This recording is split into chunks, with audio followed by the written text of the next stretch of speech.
அதுக்கு அதாவது மனித இனமும் இயற்கை தான் சொல்றீங்க, விலங்கினமும் இயற்கை தான் சொல்றீங்க. நாய் கரடி எல்லாம் எக்ஸசைஸா பண்ணுது, ஹெல்த்தியா இருக்கே, ஏன் நாங்க மட்டும் எக்ஸசைஸ் பண்ணணும்?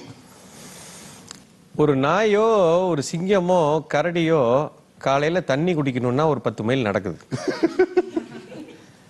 காலையில சாப்பிடணும்னா அது ஒரு 20 மைல் ஓடுது. ஓகே, சட்டை துணி போடுறது இல்லை.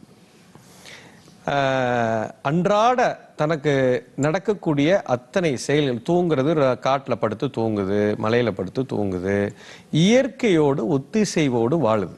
அப்ப அது மாதிரி வாழும் பொழுது அதனுடைய உடல் கூறுகள் சரியாக இயங்குகிறது.